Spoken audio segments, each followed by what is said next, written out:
घटना चक्र में आपका बहुत बहुत स्वागत है। सबसे पहले आज का एजेंडा। सुप्रीम कोर्ट ने भी नहीं दिखाई भुल्लर पर दया, खारिज की याचिका, फांसी को उम्र कैद में बदलने से किया इनकार। टाइटलर पर नहीं है मोदी जितने गंभीर आरोप, केंद्रीय मंत्री वीरप्पा मोइली का बयान, कहा कानून करेगा अपना काम। बात करते हैं, सुप्रीम कोर्ट ने 1993 में दिल्ली बम ब्लास्ट के दोषी देवेंद्र पाल सिंह भुल्लर की जो दया याचिका थी उसको खारिज कर दी है। देवेंद्र सिंह पाल को 10 सितंबर 1993 को दिल्ली में एक विस्फोट मामले के लिए टाडा अदालत ने मौत की सजा सुनाई थी और इस बम हमले में तत्कालीन युवा कांग्रेस के अध्यक्ष थे मनिंदर सिंह बिट्टा, उनको निशाना बनाया गया था और उनको गंभीर चोटें आई थी। साथ साथ 9 सुरक्षाकर्मी घायल हुए थे, मारे गए थे और 25 अन्य लोग घायल हुए थे। भुल्लर के जुर्म के लिए मौत की सजा सुनाई गई और जांच के दौरान पाया गया कि वो खालिस्तान लिबरेशन फोर्स के कट्टर समर्थक भी थे।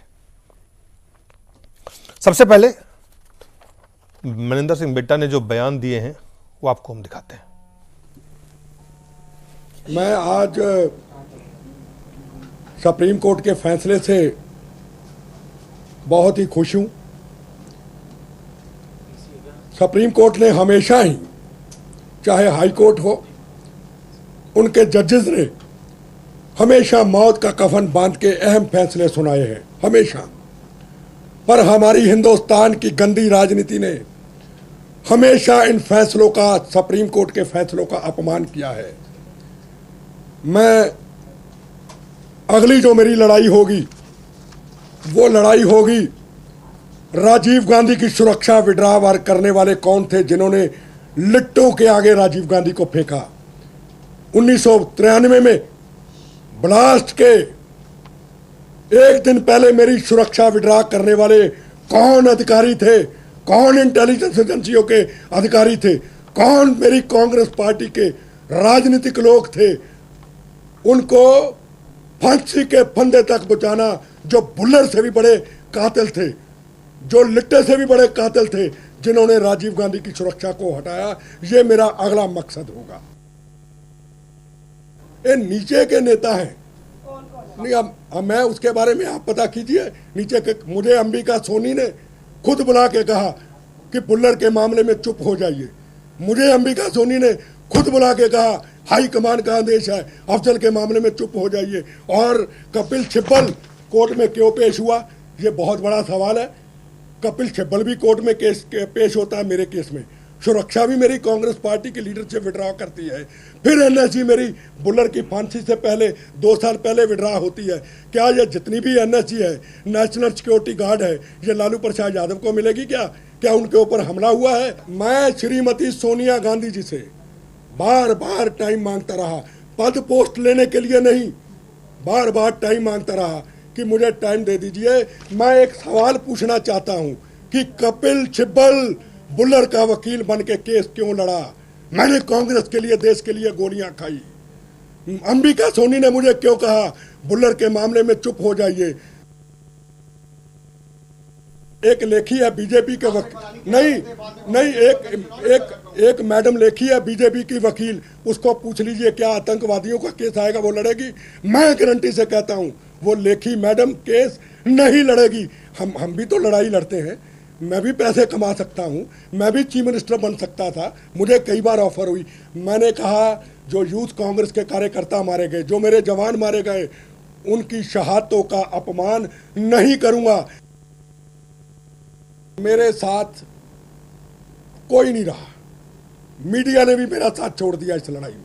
मैं बार बार कहता रहा और यार मुझे कुछ नहीं चाहिए, मुझे सुरक्षा नहीं चाहिए। जब मेरे ऊपर 1992 में ब्लास्ट हुआ, 35 लोग मारे गए, 90 जख्मी हुए। 1993 में मुझे मेरी पार्टी की लीडरशिप यहाँ ले आई, फिर मेरी सुरक्षा 15 दिन में ले करके क्यों हटाई गई? तो मुझे किसी ने साथ नहीं दिया, मेरी पार्टी ने नहीं, मेरी लीडरशिप ने आतंकवादियों से डरते हुए मुझे अकेला छोड़ दिया। इन्होंने कुर्सी सदा से दोस्ती कर ली।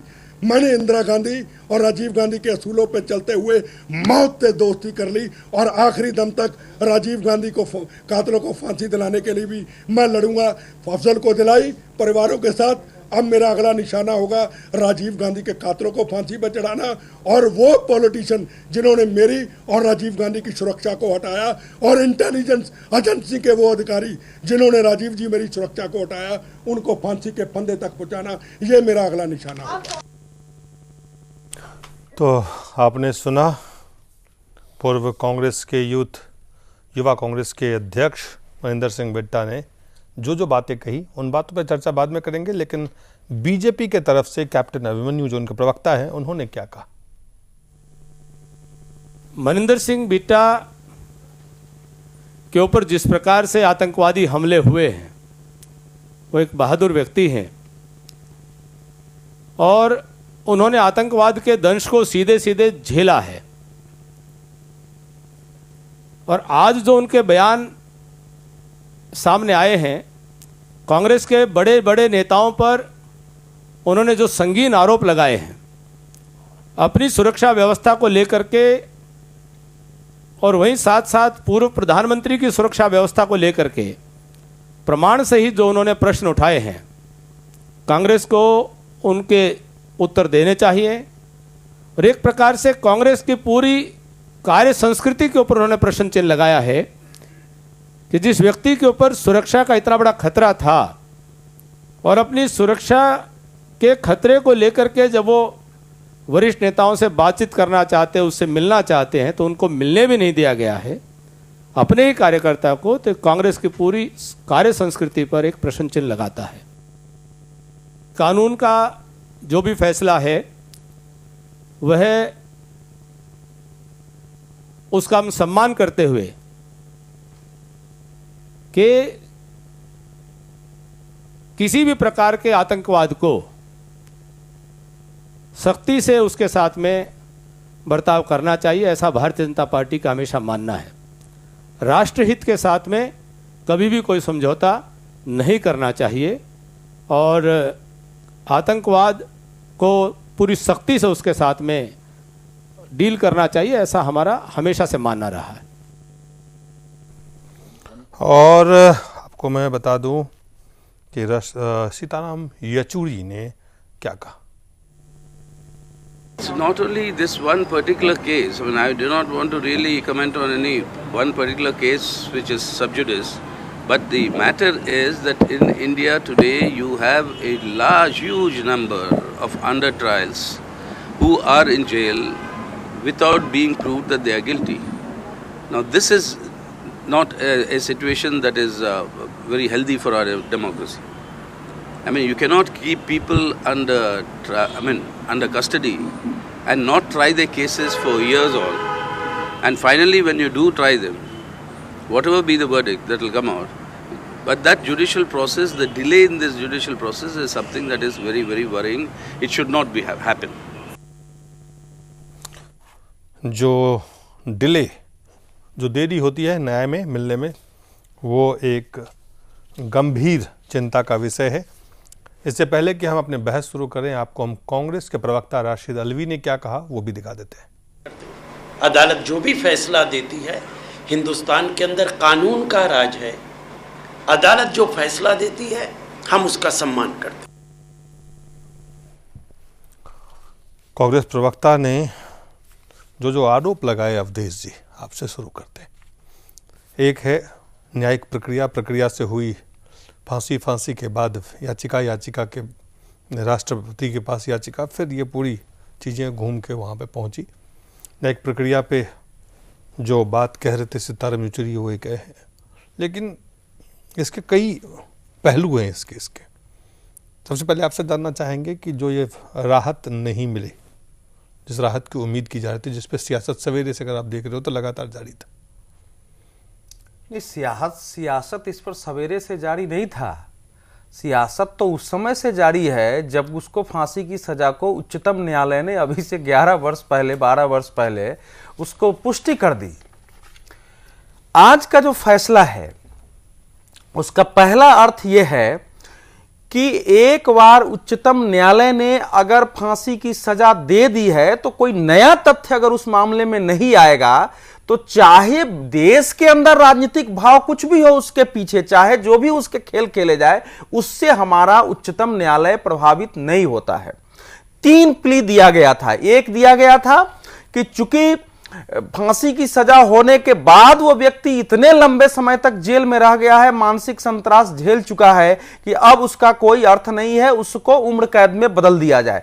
दूसरा था कि वो मानसिक रूप से इतना विक्षिप्त हो गया है कि अब वो समझने की हालत में ही नहीं है कि उसको सजा क्या मिल रही है, ऐसे व्यक्ति को सजा नहीं दिया जाए। और तीसरा यह कहा गया था कि चूंकि उसके विरुद्ध जो है कोई डायरेक्ट एविडेंस इतने 139 गवाहों में नहीं आया, इसलिए उच्चतम न्यायालय को तीनों पर पुनर्विचार करना चाहिए।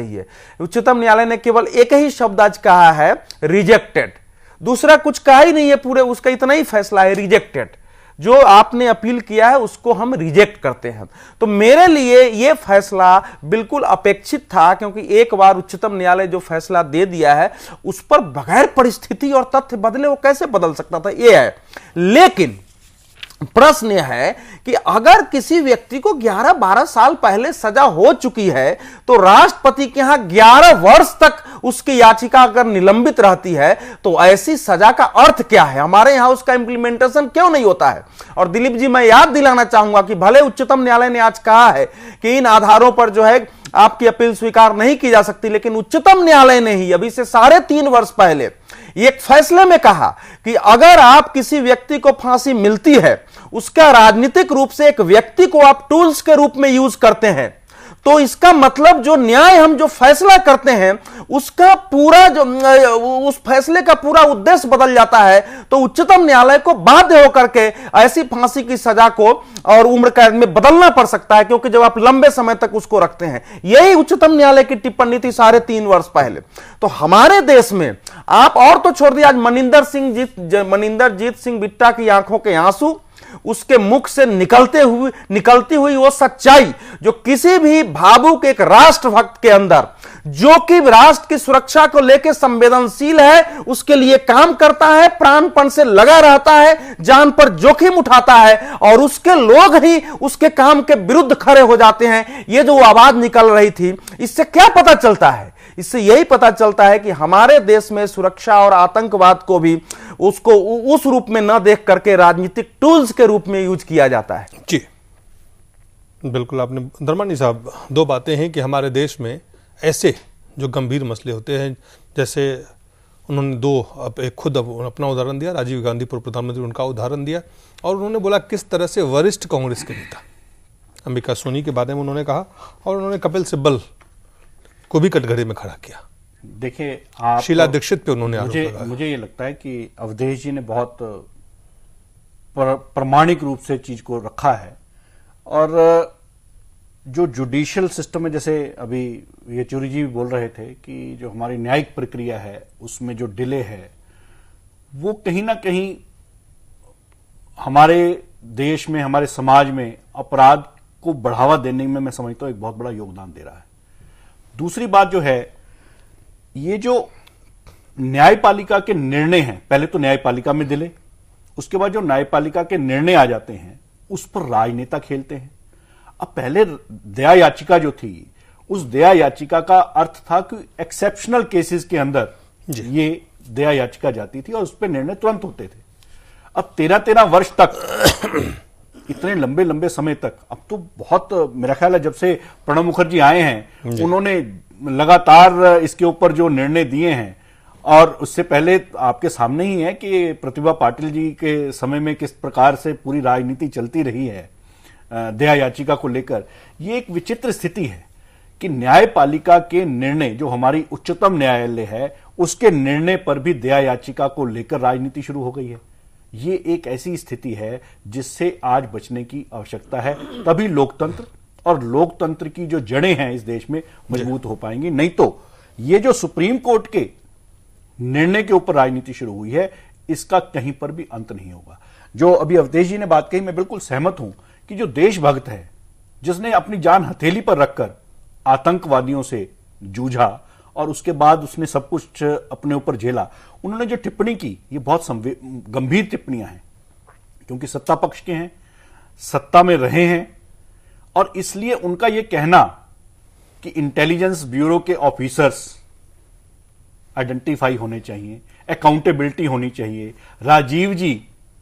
राजीव गांधी पूर्व प्रधानमंत्री, उनकी सिक्योरिटी को लेकर कटघरे में उन्होंने लोगों को खड़ा किया है, अपनी सरकार को ही उन्होंने खड़ा किया है, और ये एक बहुत गंभीर मुद्दा है। मुझे लगता है कि इनके ऊपर एक गंभीर बहस की आवश्यकता नहीं, तुरंत इनके ऊपर कहीं ना कहीं जवाबदेही जो भी संबंधित हैं, चाहे वो इंटेलिजेंस ब्यूरो है, चाहे पॉलिटिशियन है, चाहे राजनेता है हमारे, चाहे सत्ता में है चाहे विपक्ष में है, जो भी राजनेता हैं, अब ये नहीं चलेगा कि आप अपना अगर किसी आतंकवादी का केस लड़ रहे हैं तो आप कहते हैं ये मेरा प्रोफेशन है, और दूसरी तरफ आप देश की सरकार में भी भागीदारी हैं, जैसे उन्होंने कपिल सिब्बल जी का उदाहरण दिया। मुझे लगता है कि कपिल सिब्बल को आइडेंटिफाई करना पड़ेगा। अब जैसे हम अगर और मुद्दे लेते हैं तो सामाजिक जीवन में अगर आपका जो कार्य प्रणाली है वो कहीं पर भी प्रश्न चिन्ह में दायरे में खड़ी होती है, कहीं पर भी उसके ऊपर प्रश्न चिन्ह। प्रश्न चिन्ह केवल क्या है, बिल्कुल कपिल सिब्बल को तो इस मामले पर कांग्रेस को स्पष्ट करना चाहिए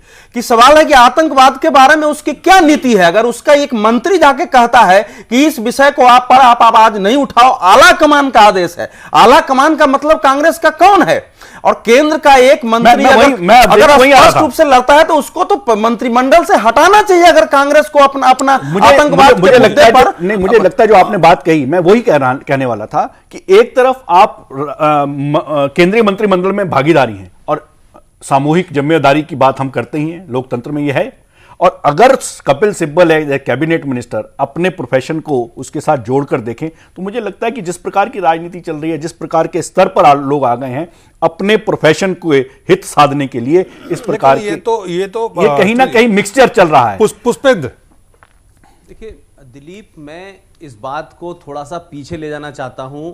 आज कपिल सिब्बल के बारे में बात हो रही है, अगर पूरे इतिहास को देखें, आप पुराने पत्रकार हैं, अवधेश जी भी मुझसे सीनियर हैं, आप इस बात को देखें कि पंजाब की पूरी पॉलिटिक्स कांग्रेस ने जिस तरीके से आतंकवादियों को खड़ा किया, आतंकवादियों को राजनीति में उतारा और अकाली पॉलिटिक्स के दो टुकड़े करने के लिए भिंडरवाले की शरण में इंदिरा गांधी ने उसको पाला, दिल्ली में वो घूमा, पूरी राजनीति कांग्रेस की खड़ी हुई आतंकवाद की थी है, और उसके चलते इसमें जितने लोग मारे गए वो भी किसी न किसी तरीके से उन्हीं आतंकवादियों की जो ऊपर के लोग थे उनकी मदद से उनको रास्ते से हटाया गया, आतंकवाद को बड़ा किया, पाला पोसा, सब कुछ किया, यह किसी से छुपा नहीं है।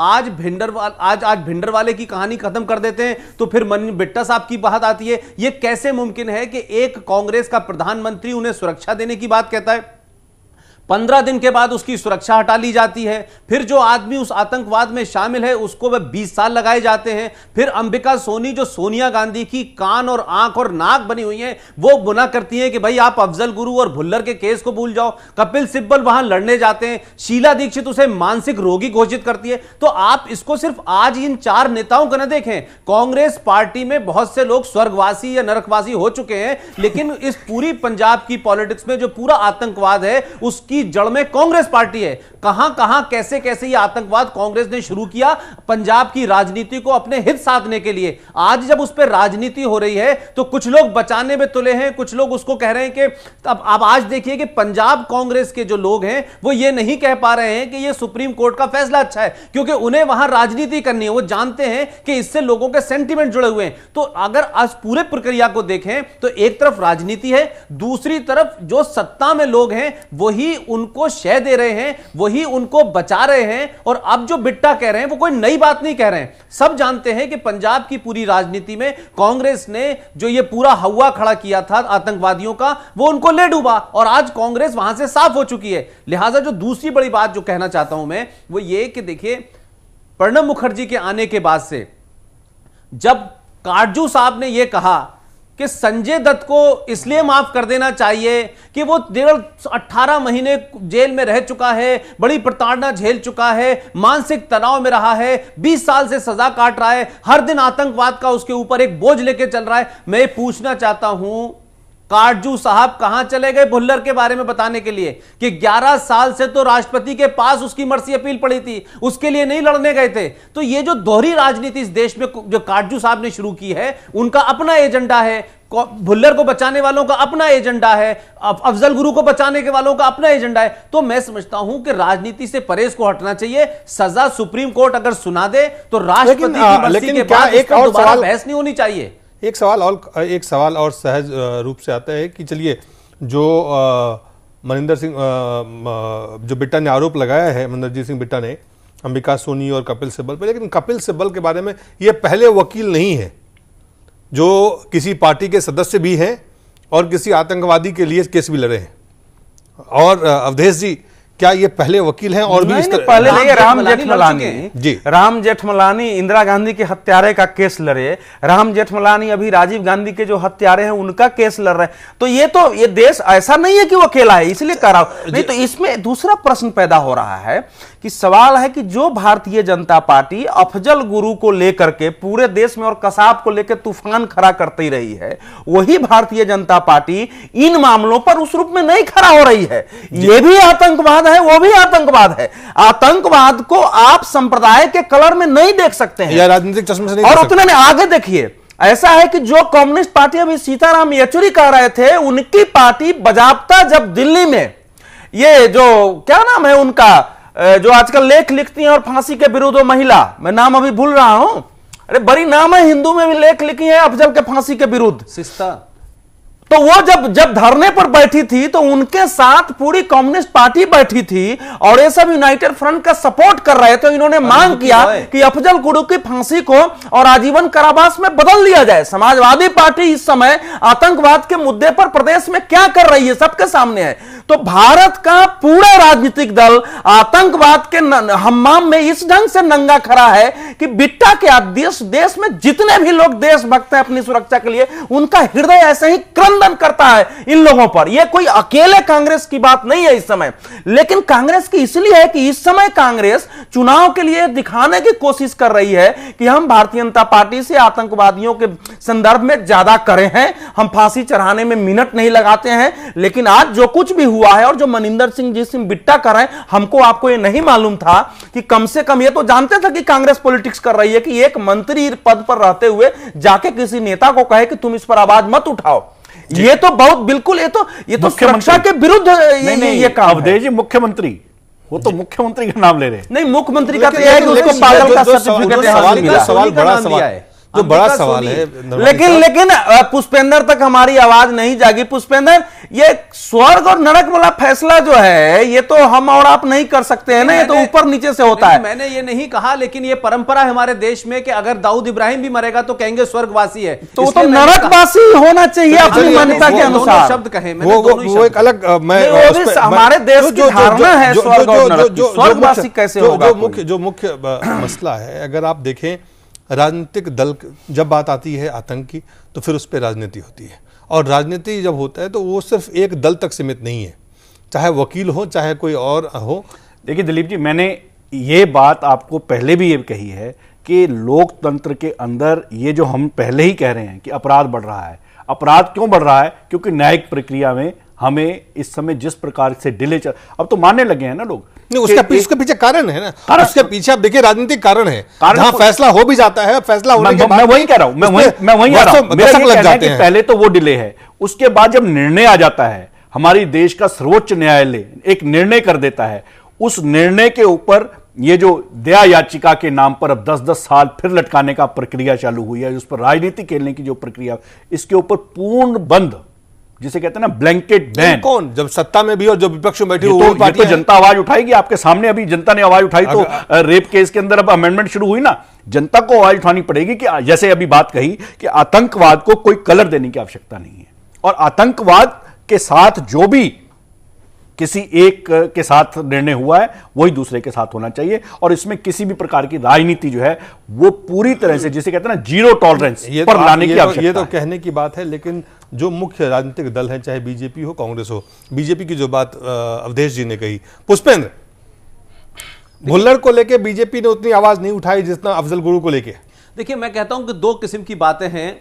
एक आतंकवाद यह है कि जो आपके विदेशों से प्रायोजित होकर के यहां आता है जी। और एक आतंकवाद यह है कि हमारे देश के अंदर बहुत सारी घटनाएं ऐसी हुई हैं जो हमारे देश के नहीं, खालिस्तान भी विदेशी प्रायोजक है सर, प्रायोजित है। मेरी बात सुन लें। लेकिन भुल्लर के बारे में यह किसी ने नहीं कहा कि हाफिज सईद और आईएसआई ने उसे पैसा दिया था कि जाके बिट्टा को मारो। सवाल यह है कि बिट्टा ने जो बातें कही हैं और हमारा देश जो मानता है, जो राजनीतिक के सारे मामलों को जानते हैं, वो सब कहते हैं कि इसी कांग्रेस का उपज थी इस आतंकवाद की और उसको कुछ बाहरी शक्तियों ने मदद दी, वो तो अलग बात है। मैं इसको यह नहीं कह रहा कि भारतीय जनता पार्टी को जितनी अफजल गुरु और अजमल कसाब को लेकर के प्रचार करना था उतना इसमें करते, बट लेकिन आज भी भारतीय जनता पार्टी ने, मैं उनकी कोई तरफदारी नहीं कर रहा, उनका प्रवक्ता नहीं हूं, लेकिन फिर भी आज उन्होंने कहा है कि यह स्वागत के योग है और इस देश में आतंकवाद में जो लोग भी हैं उनके ऊपर सरकार कोर्ट का कांग्रेस का भी आज बयान है। मैं जो दूसरी बात आपसे कहना चाह रहा हूं कि ये जो बात कही गई है कि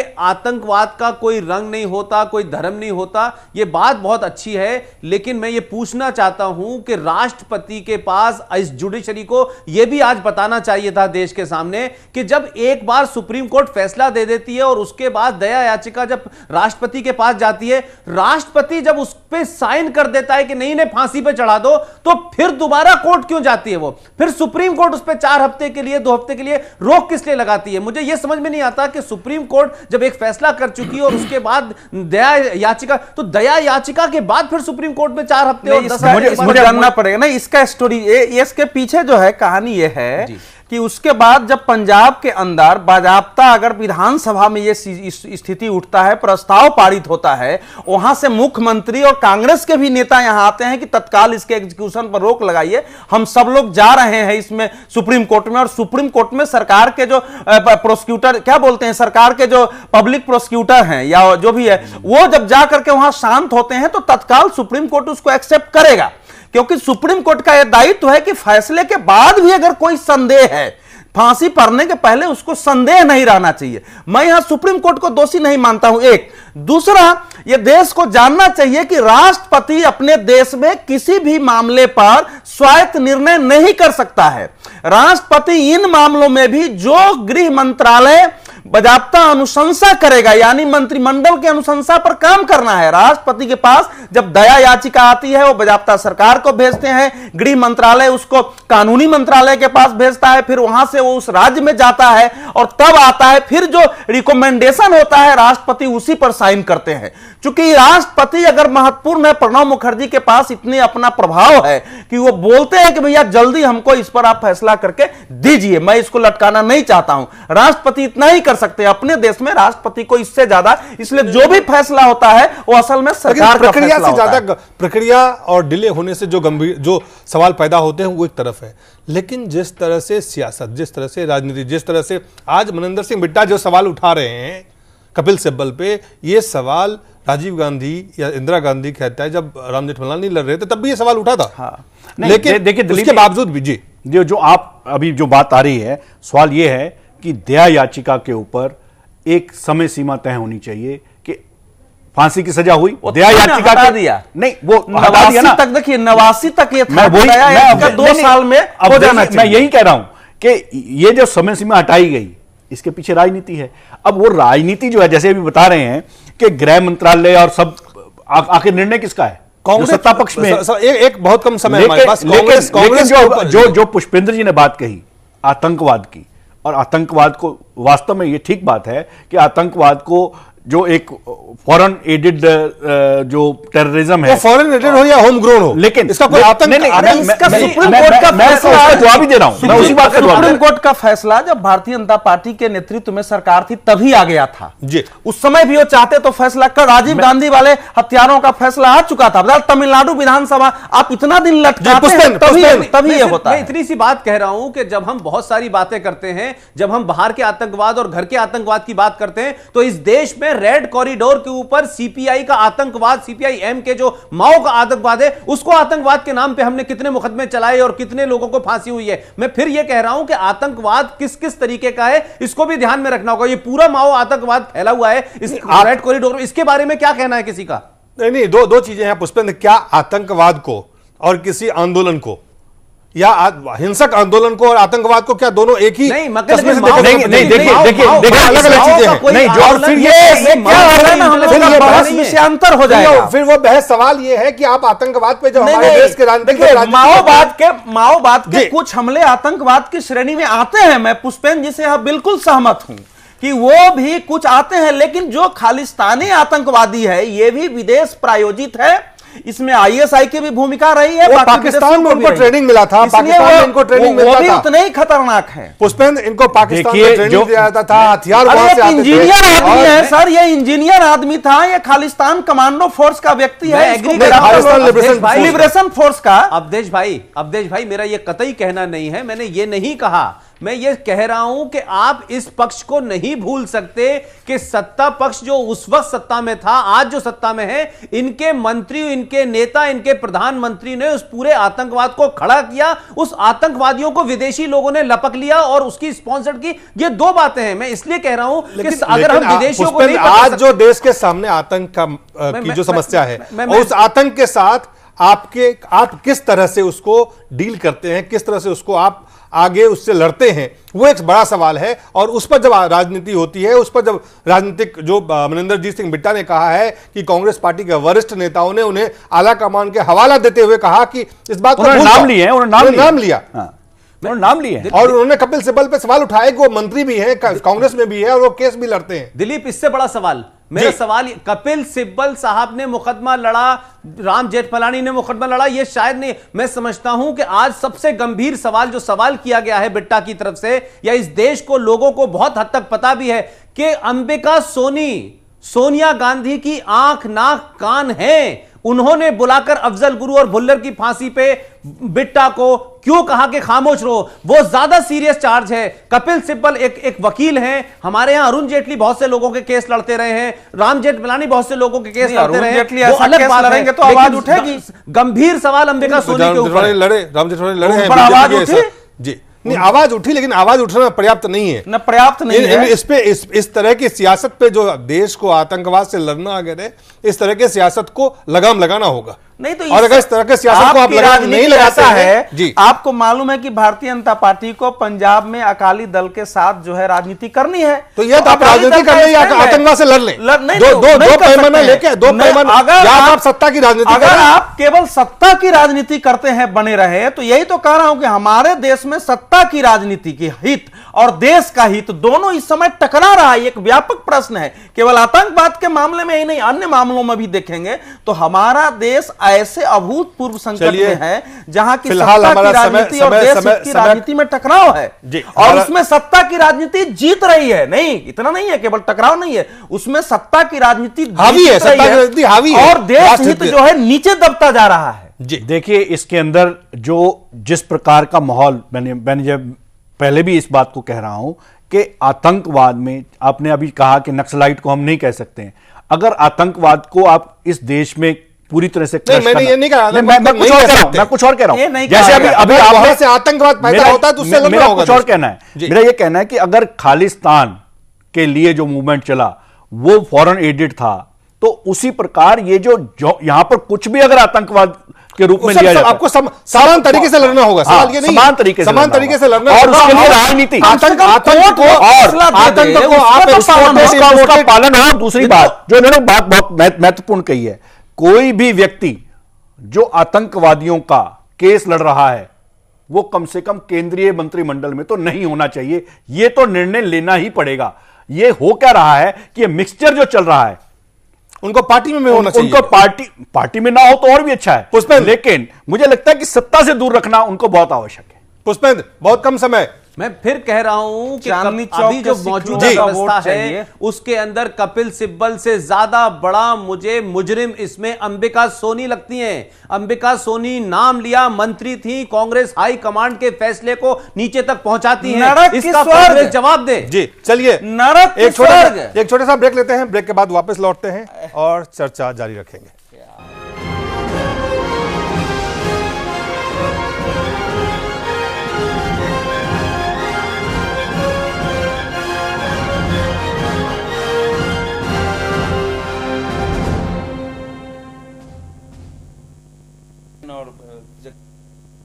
इतना शालीन व्यक्तित्व है।